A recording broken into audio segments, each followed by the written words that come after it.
The year was 2008, and the LEGO Group said, hey, watch this. We're gonna give you some of the best Makuta designs you've ever seen.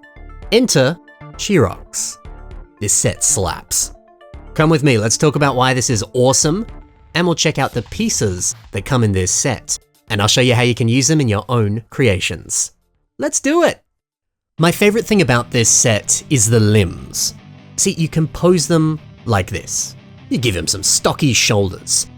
It's a bit of an unconventional way to pose the limbs, but it's cool. Or you can fully extend the arms, and now he's got a strange looking arm with 3 segments. And it even ends on this long blade, so now he's got giant arms. This all feels so unnatural, long and gangly. I mean, the design is great. No matter how you pose it, it's creepy. And it's not a very typical limb design. It's so amorphous, it's ever-changing, it's fluid. And I would say this is probably the best representation of one of the Makuta species' main powers, and that's shapeshifting. In the story, the Makuta can change the look of their bodies at will. And this is perfect for that. It just feels so creepy. The way you can pose these limbs, it's fresh out of a horror movie. I can almost hear each section of his limbs bending and cracking as they move. This dude is unhinged. Literally. How great is it to get a design like this that is so different from anything we've seen before?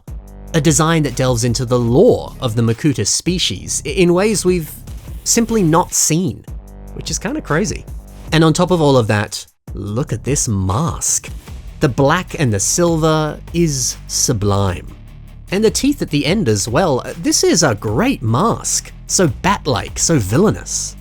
I mean, heck, even look at the silver armor on the legs. The smooth and sleek design, it also feels very shapeless and amorphous. I think it ties in thematically. But let's not forget about Chirox's buddy. It's Kurop, the Shadow Matoran. And they make a wonderful pair. I mean, look at them next to each other, they're the best. But don't forget, like all of the sets in this wave, he can hop onto his back and they can fly together. They team up and get more powerful. I've always thought that it was kind of funny that the evil bat dude, who looks fresh out of a horror movie, well, he can give a little piggyback to his little bat friend, and they can fly around in the skies together. So cute. I feel like I'm oversimplifying it a little bit there, but still, that is kind of funny, but is also a very clever concept. I love this little team-up idea that was key to this wave of sets. Alright, but let's take a look at the pieces that come in this set, shall we? I briefly touched on those thigh armor pieces in silver. They're great pieces, but check this out. The whimsical brick, they've used them here for a bit of an interesting face. Placing them side by side, it has a very grand look to it, like the head of a god or some sort of ancient being. This is nice. I always enjoy the Tridax pod piece as well, in trans orange. Now, how else could you use this? Well, other than as a projectile that can be launched out of the body. Rod Giles uses this to simulate an explosion from these little micro-scale walkers. That's a clever idea.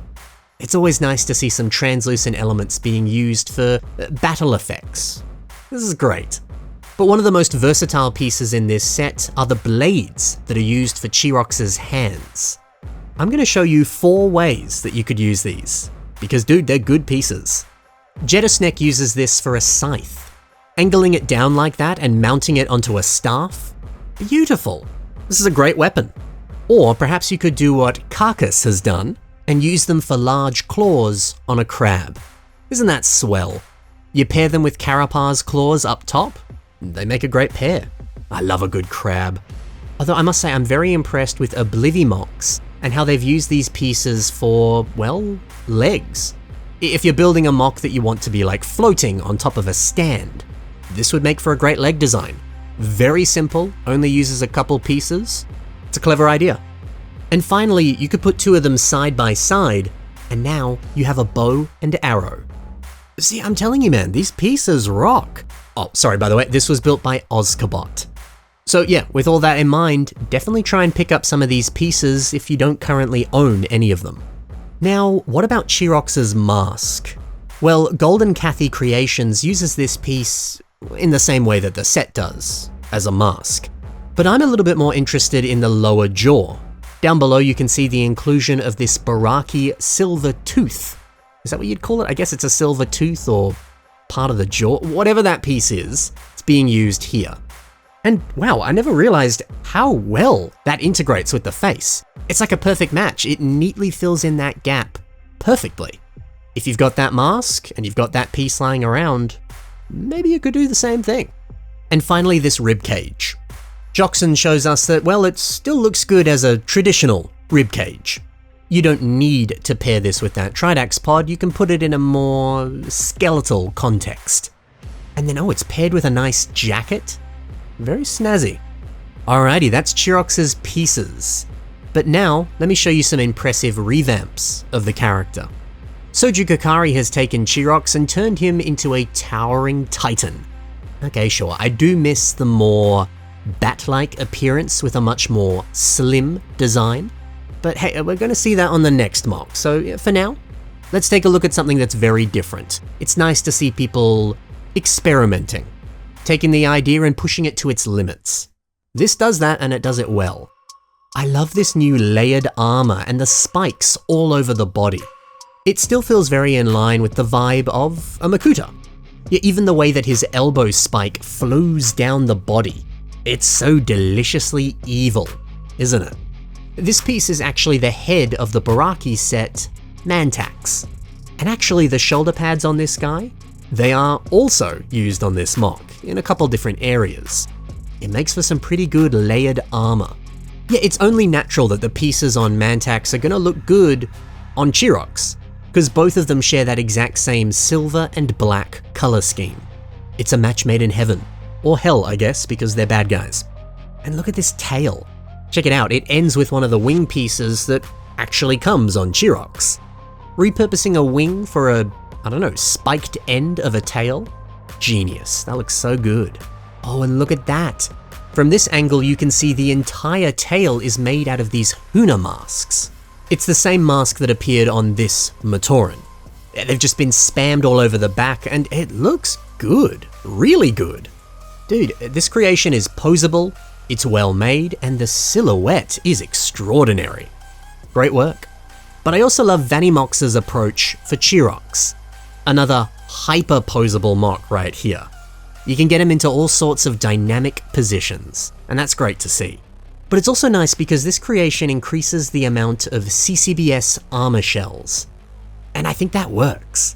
The inky black look of this armor and the smooth texture that it has.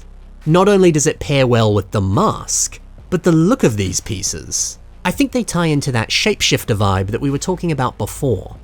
It almost looks like the armor is a kind of liquid metal. It's fluid and it could change and twist and bend into any shape. And that's just the vibe that I get from this. I think it works. Lovely work, Vanimox, this is excellent. And that's my boy Chirox. So hey, if you want to see more creations from the builders I spoke about today, take a look at the links below. You can find more right there. Thanks for watching guys, happy building, and bye for now.